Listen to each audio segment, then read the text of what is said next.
श्री राधा कृष्ण चरण कमलेभ्यो नमः। श्री नंद नंदन भाग 80 मंगल अरिष्ट संहार। जय राधा राधा जय राधा जय श्री राधा। जय कृष्ण कृष्ण जय कृष्ण जय श्री कृष्ण। अरिष्ट संहार मंगल ग्रह कहते हैं कि भगवती भूदेवी के हम 3 पुत्र हैं, धर्म, मैं और नरकासुर। भूमि पर ही मनुष्य धर्म का आश्रय ले तो स्वर्ग सुख अथवा अपवर्ग भी प्राप्त कर लेता है। वो अधम पथ अपनावे, अधर्म करे तो नरक, अपगति, कष्ट, अरिष्ट आवेंगे उसके भाग्य में। मैं ग्रह रूप में मंगल भी हूँ और क्रूर ग्रह होने के कारण अरिष्ट भी होता हूँ। मैं युद्ध का, संघर्ष का, शक्ति का, उष्णता का, अग्नि का, रक्त का अधिष्ठाता हूँ और आप शक्ति तथा संघर्ष के बिना मंगल की आशा तो नहीं कर सकते। सृष्टिकर्ता ब्रह्मा जी ने मुझे अपना अरुण वर्ण दिया है। मैं रजोगुण का स्वरूप हूँ, अतएव रजोमयी माता भूमि में मेरी भक्ति है। भूमि प्राणी को मेरी प्रसन्नता से प्राप्त होती है। मेरी माता भगवती भूदेवी ही धर्म की माता है। सत्वगुण भी इन्हीं के वात्सल्य से पुष्ट होता है। हिमोज्वल वृष रूप धर्म मेरे श्रद्धेय अग्रज हैं। वे जिसके साथ है, जिस पर सानुकूल है। सृष्टि के संपूर्ण संघर्षों में मैं युद्ध का अधिदेवता उसके साथ। अतः विजय श्री की वरमाला सदा उसकी। श्री हरि सच्चिदानंद स्वरूप है, अतः उनकी छाया की ही प्रकृति में सत्व, रज और तमोगुण का रूप बनती है। तम की स्थूलता ही तो सत्ता है। भूदेवी सत्ता स्वरूपा है। भगवान वाराह ने इनका रसातल से उद्धार किया तो इन यज्ञ मूर्ति के स्पर्श से मेरे अनुज नरकासुर की उत्पत्ति हो गई। नरक तो प्राणी पाता है देह त्याग के पश्चात। पहले उसका पूर्वकृत अपकर्म अरिष्ट बनकर उसे कलेश देने लगता है। अरिष्ट भी वृषभ ही तो है, किंतु जहाँ धर्म शांत उज्जवल वृषभ रूप है, अरिष्ट काला है, घोर उग्र वृषभ है। धर्म देवता है और अरिष्ट असुर है। कल के साक्षात रूप कंस ने अरिष्ट को अपना सेवक बना लिया। सुर भी संतस्त रहते थे उससे। अरिष्ट जहाँ पहुंचेगा अनिष्ट की ही तो आशंका होगी। भले ही क्रूर ग्रह हूँ, अरिष्ट भी होता हूँ, किंतु देव हूँ। भगवती धरा का पुत्र हूँ। अपने अग्रज धर्म का अनुगामी हूँ और उनके आश्रितों के अनुकूल ही रहता हूँ। किंतु अरिष्ट असुर होकर, धरा का पुत्र होकर भी कंस का सेवक हो गया। केवल ध्वंस को अपनाया इसने। आतंक आशंका ही सर्वत्र फैलाता फिरा। अरिष्ट अंततः मेरा अनुज है, नरक भी मेरा अनुज ही है। मैं दोनों को स्नेह, समर्थन, शक्ति, विजय देने वाला बना रहता, किंतु मेरी भी सीमा है। ये जब मेरी माता का ही उच्छेद करने पर उतर आवे, साक्षात श्री हरि के ही प्रतिकूल हो, तो मैं इनके साथ कुपुत्र तो नहीं बन सकता। तब मुझे पिता के पक्ष में रहना ही चाहिए। और मंगल का रोष तो मृत्यु बनकर करता है, मिटाकर ही मानता है। मुझे कहाँ मिटाना है? ये भूभार हरण करने जो परम पुरुष पृथ्वी पर पधारे हैं, इन्होंने तो एक ओर से अपने चराचरों के लिए, अपने 4 चरित चिंतकों के लिए अग, पूतना, माया, धेनु, देहाध्यास को मिटाना प्रारंभ कर दिया। अग, अरिष्ट, मूर, बंधन और नरक को ये रहने दे सकते? इनका अवतरण इन सबको निश्चेष कर देने के लिए है।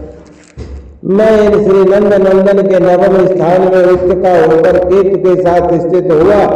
ये इनका अनुग्रह हमारी अवस्थित तो केवल ये सूचित करती है कि जो इनके साथ संघर्ष करना चाहेगा, इनके स्वजनों, सेवकों और स्मरणकर्ताओं को और भी कभी कुदृष्ट उठावेगा, समाप्त होकर रहेगा, किंतु तब भी सौभाग्यशाली रहेगा, उसका परम मंगल होगा, वो मोक्ष पावेगा, क्योंकि ये अपवर्गाद विरोधी को भी बंधन से मुक्त कर ही देते हैं।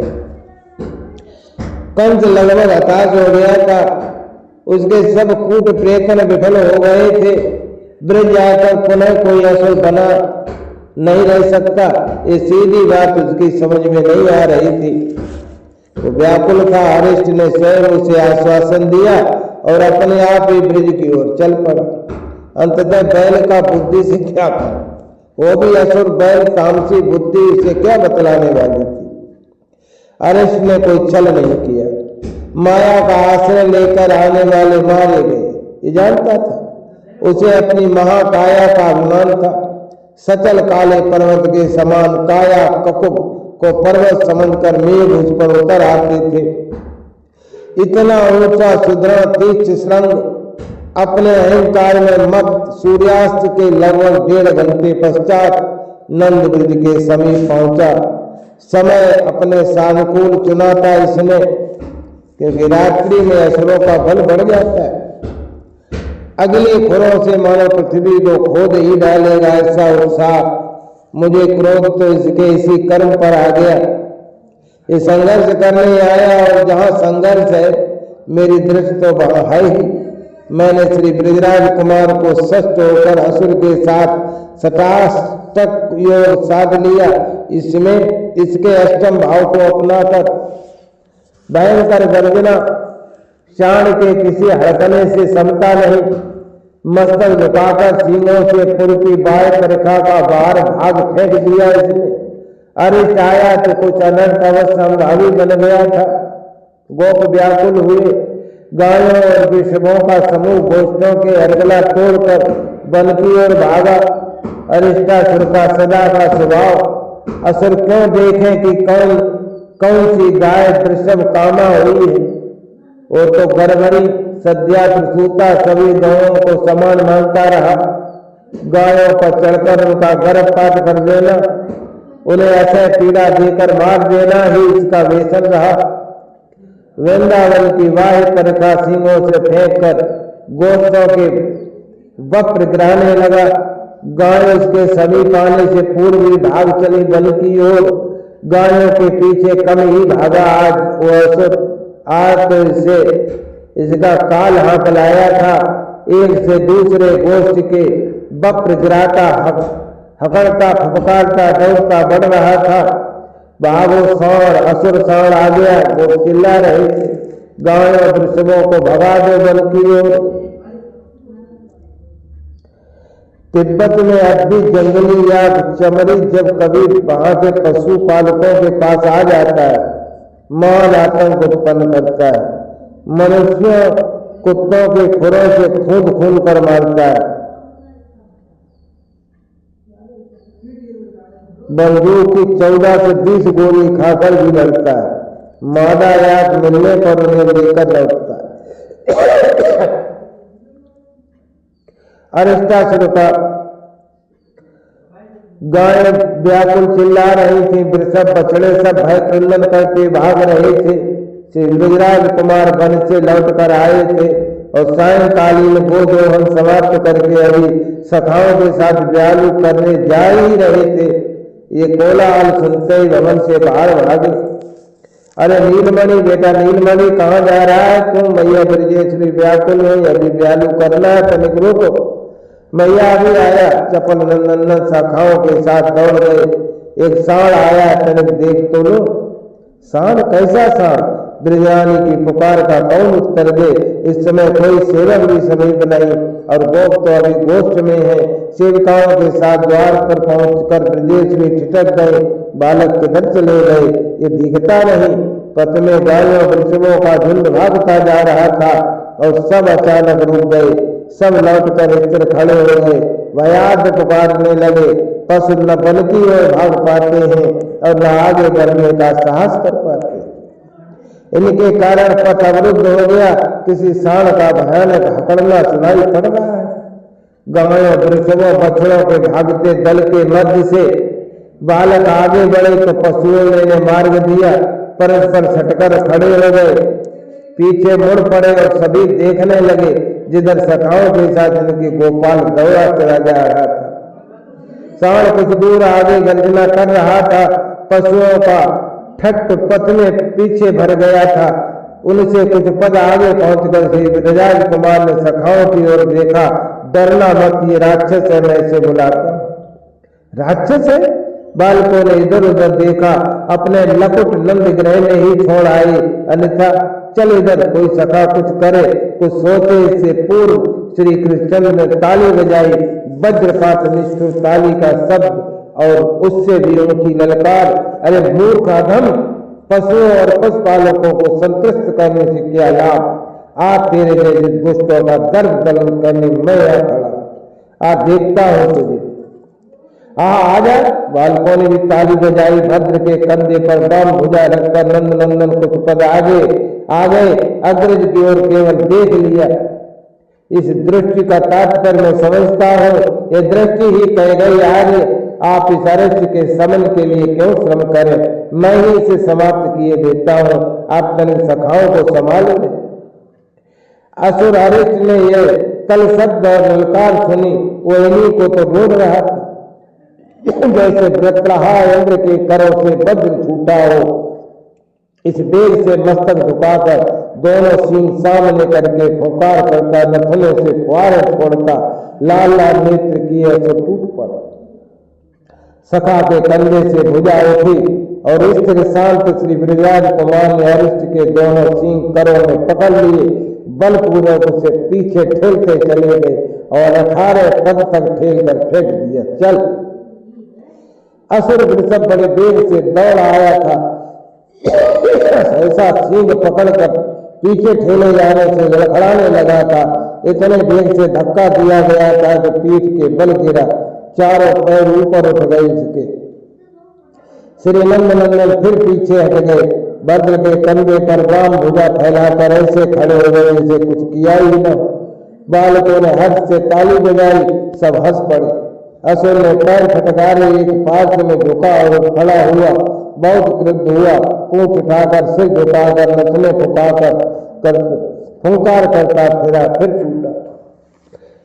इस बार 2 पद आगे बढ़ गए, ये मधुसूदन सखा के स्कंद से बाहु उठाकर अरिष्ट के दोनों सींग पकड़कर अमेठने लगे। अब असुर की भारी मोटी गर्दन मुड़ी और भूमि पर गिर पड़ा। उसकी गर्दन भीगे कपड़े के समान अमेठी जा रही थी। उसके मस्तक पर नंदनंदन ने दोनों सींगों के मध्य दक्षिण चढ़ जमाया और सींग बलपूर्वक उखाड़ दिए।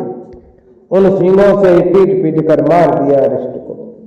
नेत्र निकल आए, मुख से फेन और रक्त निकलने लगा, गर्दन की अस्थि टूट गई, सींगों के स्थान से रक्त धारा चलने लगी।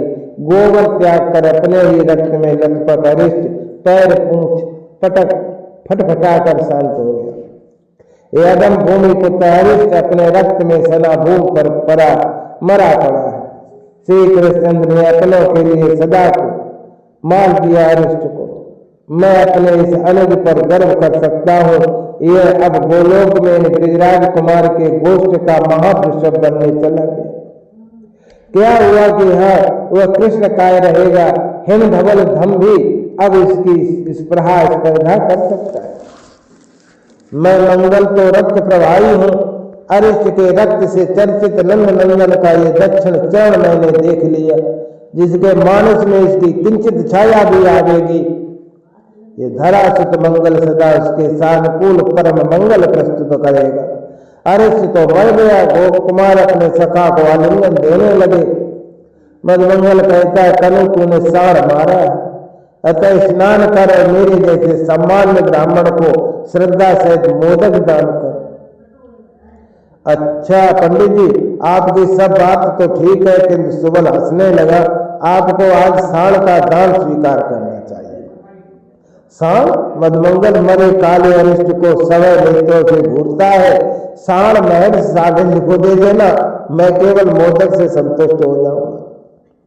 श्री ब्रजराज समीप आ गए, बालकों को सचमुच स्नान कराने ले चले। गोप गोष्ठों में अपनी गायों वृषभ बछड़े हाँक कर ले जाने में लग गए। अरिष्ट का सब तो अत्यंत उठा ही ले जाएंगे। अब कहीं मैया ब्रजेश्वरी को पता लगा कि उनका नींद बड़ी सखाओं के साथ सुरक्षित है। वो बाबा के साथ स्नान करने चला गया। मैया को यह अच्छा नहीं लगता। बालक इस फाल्गुन के कृष्ण पक्ष में रात्रि में स्नान करे आवश्यक तो नहीं था, किंतु ब्रजराज से कुछ कहा नहीं जा सकता। बालकों की ब्यालू की व्यवस्था में लगी इन ब्रजेश्वरी के पावन पदों में मेरी प्रणति। जय राधा जय राधा राधा, जय राधा जय श्री राधा, जय कृष्ण कृष्ण जय कृष्ण जय श्री कृष्ण। राधे कृष्ण कृष्ण कृष्ण राधे राधे, राधे श्याम श्याम श्याम राधे राधे, राधे श्याम राधे